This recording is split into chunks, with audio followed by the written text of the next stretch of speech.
अगर लौटा सको तो टूटा विश्वास लौटा दो। अगर लौटा सको तो टूटा विश्वास लौटा दो। बादल बनो, धरा की पुरानी प्यास बुझा दो। अगर मजबूरी है तुम्हारी, अगर मजबूरी है तुम्हारी, सच्चा प्यार नहीं दे सकते, झूठा ही सही प्यार का एहसास तो करा दो। नमस्कार, मैं आयुष केसरी मौजूद हूँ आपके जज्बात के चैनल में। हर चैनल में, हर शो में आपके समक्ष हम एक प्रसिद्ध व्यक्ति को प्रस्तुत करते हैं। आज एक नए प्रसिद्ध व्यक्ति हमारे साथ मौजूद हैं, गुरु गीतांजलि लाल जी, जिन्होंने कथक में भारत को पूरे विश्व में एक नाम दिया है। आज हमारे साथ मौजूद हैं गीतांजलि मैम का मैं बहुत बहुत स्वागत करता हूँ जज्बात में। नमस्कार मैम, अभी आप बता रही थी कि बचपन से आपको कथक का बहुत शौक रहा है और आपने जब जन्म लिया मम्मी बताती हैं आपके पैर ठमकते लगते थे जी। तो कब से आपने कथक की ट्रेनिंग सीखना शुरू कर दिया आपने? कथक फॉर्मल ट्रेनिंग 6 साल की उम्र में हुई। मुंबई में रोशन कुमारी जी से तालीम शुरू की। उसके बाद कुछ वर्ष बाद मैंने पंडित गोपी कृष्णा जी से तालीम ली मुंबई में ही, और पंडित देवीलाल जी से भी मैंने जयपुर घराने की तालीम ली। मैम, जहाँ तक मैंने सुना है 4 घराने हैं, जयपुर घराना है, बनारस घराना है, फिर आपका राज घराना है, फिर लखनऊ रायगढ़ घराना है। कौन से घराने में आपका विश्वास ज्यादा है? मेरा विश्वास, खैर मैं जयपुर घराने की हूँ तो थोड़ा सा तो तरफ रुझान हो जाता है। तो जयपुर क्या मतलब आपकी फैमिली का था चॉइस कि जयपुर में ही ज्वाइन करना है या बाय चांस आपने जयपुर ही ज्वाइन करना? नहीं, जब सीखना शुरू किया तब हमारे मन में कोई घराना वगैरह घरानावाद तो मेरे में अभी भी नहीं है। मैं सभी घराने की उतनी रिस्पेक्ट करती हूँ, उतना पसंद करती हूँ, क्योंकि हर घराने में अपनी खूबी है, सुंदरता है, जैसे विविधता हर एक में, और सब अगर सब मिल जाए एक में तो फिर और भी खूबसूरत कथक निकल के आता है। जयपुर घराने की तैयारी, बड़ी बड़ी लमसड़ पन्ने और फुटवर्क, तेजी, गति, चक्र, वो सब है। और लखनऊ में बहुत सारी बंदिशें हैं ठुमरियों की जो विद्याधीन महाराज जी ने लिखी है, और महाराज बिरजू महाराज जी ने बहुत सुंदर अंग का समावेश किया, तो एक सुंदरता उसमें दिखती है, सुंदर मूवमेंट्स वगैरह।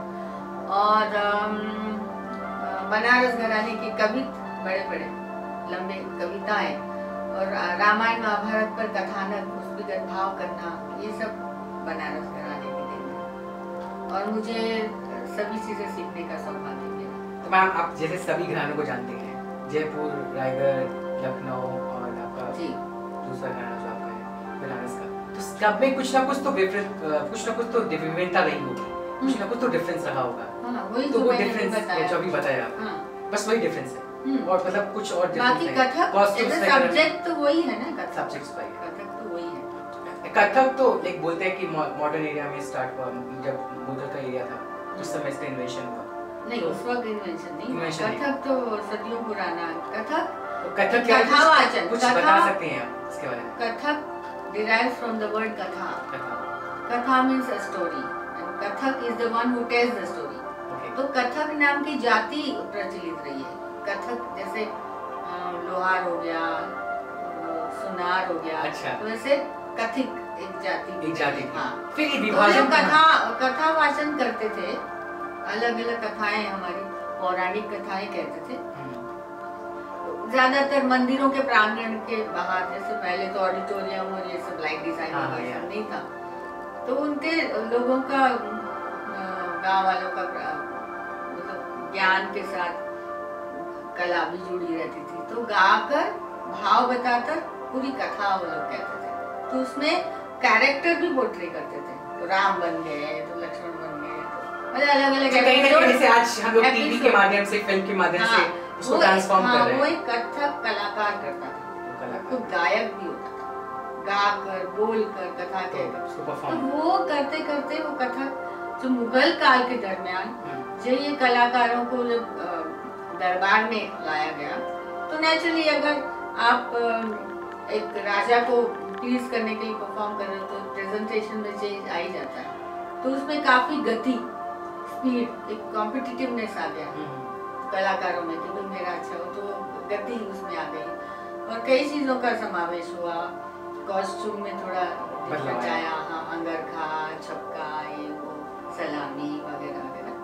तो क्या अंदाज बदले हैं? अंदाज बदला है, लेकिन वो तो समय के साथ तो हर एक हमारे इंसान में बदलाव है, जगह जगह बदलाव है, तो वहाँ भी बदलाव है, लेकिन इट्स फॉर बेटर बदलाव। हाँ, क्योंकि अब तो कोरियोग्राफी आ गई, पहले तो कोरियोग्राफी एकल नृत्य होता था, फिर डुएट, ट्रायो, फिर कोरियोग्राफी, डांस, ड्रामा, ये सब होने लगा।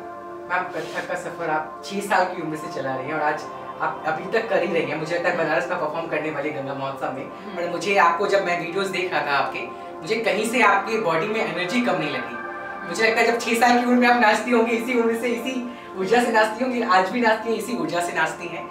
आप में क्या वो कहीं से आया कि एज डिफरेंसेस की आप मुझे नहीं करना चाहिए या मुझे नहीं करना है, ऐसा कुछ आया कभी मन में आपके, या त्याग देना चाहिए? नहीं, मैं अपने सभी शागिर्दों को प्रेफरेंस देती हूँ कि उनको प्लेटफॉर्म ज़्यादा से ज़्यादा मिले।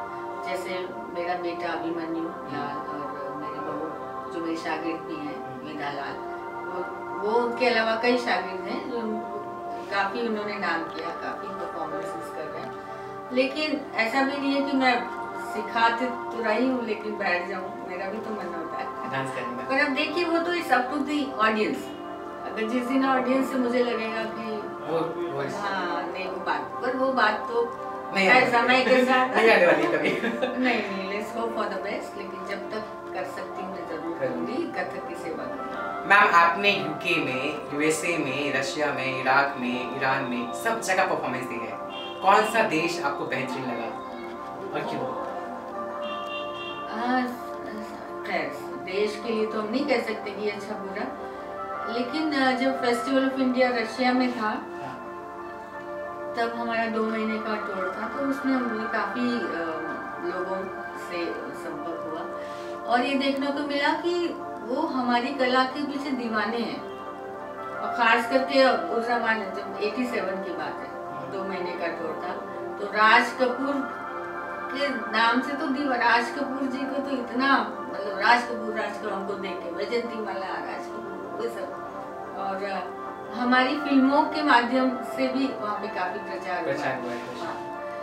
तो और हमें इतनी रिस्पेक्ट देते थे, ऑडियंस में लोग फूल लेके, सब घर से फूल लेके आते थे, तो परफॉर्मेंस के बाद वहाँ से उठ के सारे फूलों की बारिश कर देते थे और बहुत रिस्पेक्ट देते थे, बहुत ज्यादा। क्या वो रिस्पेक्ट आपको भारत में उतनी ही मिलती है, कम मिली है थोड़ा सा? मतलब ये तो मैंने नहीं देखा कि सब लोग घर से फूल लेके मतलब कहीं ना कहीं नहीं, हर एक का तरीका है, नॉट नेसेसरी कि वो फूल लेकर आए। यहाँ पे बहुत प्रेशर, यहाँ पे बहुत समझदार लोग हैं, बहुत, हमें जब दाद मिलती है सही जगह पे ताली मिलती है, कुछ अच्छी तिहाई लगाई या अच्छे कुछ भाव किया तो लोग खुश हो जाते हैं।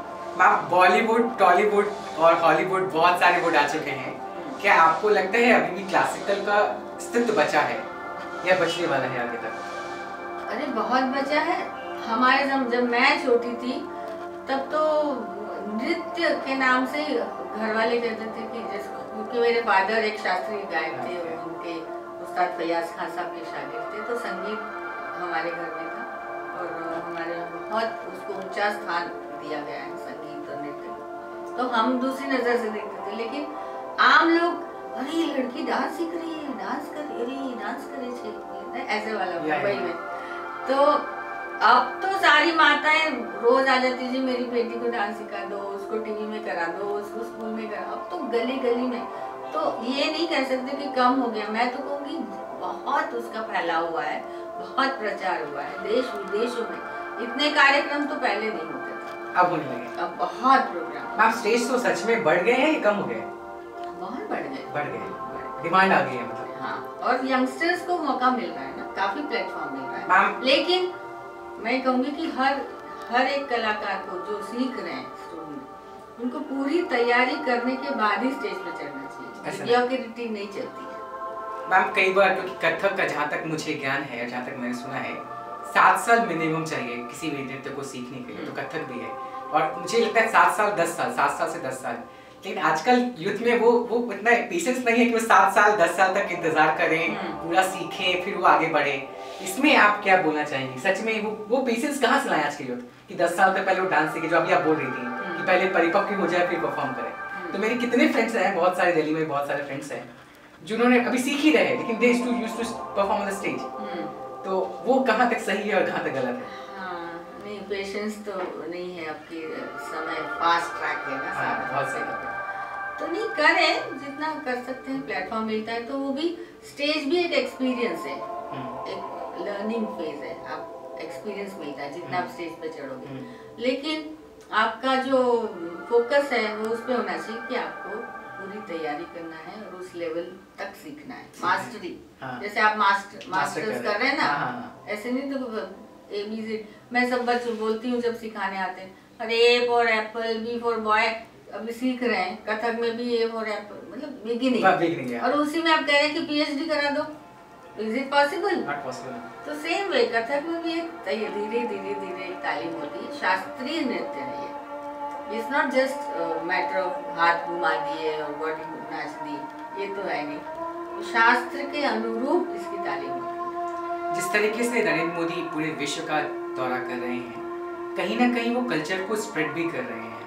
अभी चाइना में भारत के कुछ लोग चाइना में क्लासिकल डांस को प्रमोट करने गए थे, और कई काफ़ी यूनिवर्सिटी ने भी ये स्टेप लिया है कि हमारे क्लासिकल डांस को, क्लासिकल फॉर्म्स को अपने कंट्रीज़ में सिखाने के लिए। ये बहुत अच्छा स्टेप है कि हमारे देश के क्लासिकल स्टेप्स और क्लासिकल डांस को, क्लासिकल सॉन्ग्स को दूसरी कंट्रीज अडॉप्ट कर रही हैं। लेकिन मैम आपसे ये पूछना चाहूँगा, क्या हमारे भारत में, हमारे देश में अपनी कला की उतनी इज्जत है जितना बाहर वाले लोग कर रहे हैं? देखो, हर एक का एक, हम कई बार, क्योंकि मैं गंगा घाट जाता हूँ तो मैंने देखा है कि होता क्या, हम लोग गंगा उतना महत्व नहीं दे रहे, लेकिन हाँ माँ है तो ठीक है, लेकिन तो पीपल को कभी को इतना फोटोज लेकर के इतना एक चीज को जानना चाहते हैं, पूछना चाहते हैं, मंदिर में गए तो ये क्यों है, ये किस लिए है। हम लोग यहाँ अभी मैंने बनारस की बहुत लोगों से पूछा कि आप लोग काशी विश्वनाथ के मंदिर गए क्या? मैम विश्वास नहीं करेंगे, मेरे फ्रेंड 20-20 साल के हो गए, आज तक दर्शन नहीं किया। सही बात है, दिल्ली में रहते हुए लाल किला नहीं घुमा, बस वही बात, घर की मुर्गी दाल बराबर। तो क्या वो भारत में हमारे क्लासिकल चीजों की इंपॉर्टेंस कम है दूसरी कंट्रीज के कंपेयर में?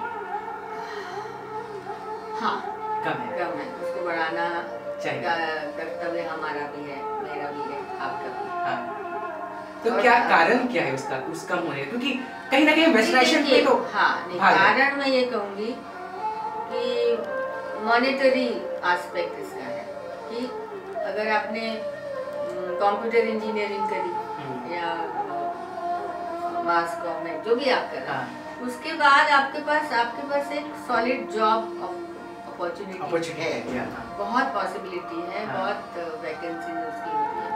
लेकिन इस नृत्य में या संगीत में ऐसा कुछ ठोस नहीं है कि आपने ये कोर्स कर दिया तो आपको प्लेटफॉर्म मिलेगा ही।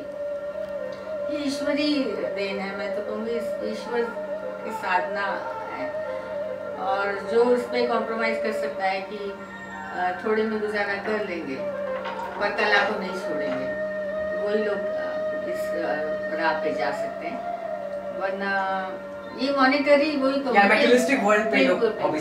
एक रीजन है, बाकी बहुत रिस्पेक्ट है इसकी, बहुत इज्जत। जैसा कि अभी आपने बोला कि आज के यूथ में बहुत सारा क्रेज आ गया है, वो लोग फॉलो कर रहे हैं, आपके पास लोग फोर्स कर रहे हैं कि आप तक आने के लिए, तो क्या वो जो यूथ आप में आते हैं वो आप उसमें वो देखती हैं वो करेज की वो करना चाहते हैं, उनकी अंदर रिस्पेक्ट है? बहुत रिस्पेक्ट तो बहुत। जब मैं आपसे बात कर रहा हूँ, आपके हाथ पे कांच है, जब आप गुरु का नाम ले रही हैं, क्या वो बच्चे भी नाम लेते हैं? जब ऐसा कर रहे हैं, स्कूल के बच्चों की बात नहीं कर रही हूँ, जो हम गुरु शिष्य परंपरा के अंतर्गत जो सीखते हैं बच्चे, वो उसमें फॉलो कर रहे हैं, उनमें वो बात है। मैम बॉलीवुड है या हॉलीवुड हो या टॉलीवुड हो या कोई भी वुड हो, क्या उस वुड ने हमारे कल्चर को खराब किया है? क्या उस वुड को आप जिम्मेदार मानती हैं कि क्लासिकल डांस या क्लासिकल सॉन्ग्स आज पीछे रह गए हैं किसी कारण से? हाँ, मैं दोष तो दूंगी, क्योंकि जितनी भी बार आप उसमें तबला, सारंगी, तानपुरा, सितार अगर आप दिखा भी देते हैं, किसी सीन में इसको रिक्वायरमेंट है, तो उतना रिस्पेक्टफुली नहीं दिखाते इंस्ट्रूमेंट्स को या डांस को, उसकी जो इज्जत कोई, I don't want to go into detail, पर वो इज्जत अगर फिल्म वाले देने लगे तो माध्यम, क्योंकि फिल्म एक बड़ा माध्यम है, प्रचार का। तो अगर वहाँ पे उसको और मान्यता दी जाए और ज़्यादा से ज़्यादा क्लासिकल नृत्य पेश किए जाए इंस्टेड ऑफ जो अभी आजकल देखते हैं, तो शायद इसकी और प्रतिभा हो जाए। मैम आखिरी सवाल, मुझे पता है आपका समय बहुत बिजी है और आप बहुत व्यस्त हैं, आपको परफॉर्मेंस भी देनी है। मेरा आखिरी सवाल, आज के यूथ को, आज के भारतीय लोगों को क्या संदेश देना चाहेंगी क्लासिकल डांस को लेकर के और कथक को लेकर के क्या देना चाहेंगे, क्या बताना चाहेंगे?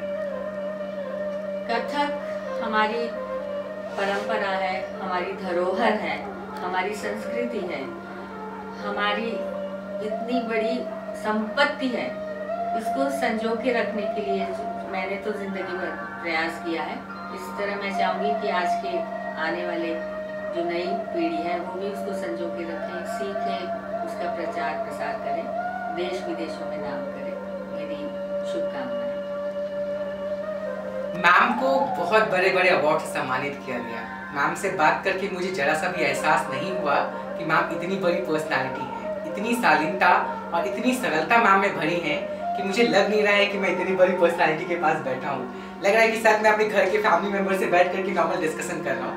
तो ये हमारी भारत की गुण में बसा है, हमारे कल्चर में, हमारे जीन में है। उसको पढ़ा कर रखना, उसको संभाल कर रखना हमारी रिस्पॉन्सिबिलिटी है। मैं हर यूथ से अनुरोध करूंगा, कथक या कोई भारतनाट्यम जो क्लासिकल डांस और सॉन्ग है, जैसा कि मैम ने कहा, 7 साल से 10 साल के उम्र तक पेशेंस रख के सीखिए, इसकी इज्जत कीजिए, क्योंकि आने वाले समय में मुझे लगता है विश्व में इसकी बहुत डिमांड आने वाली है।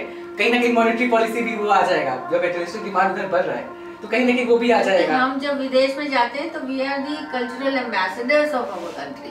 तो हम विदेश में क्या लेके जाते हैं जब हमारी संस्कृति हमें ही नहीं पता, तो being an ambassador, cultural ambassador, बाहर जाके हम क्या दिखाएंगे?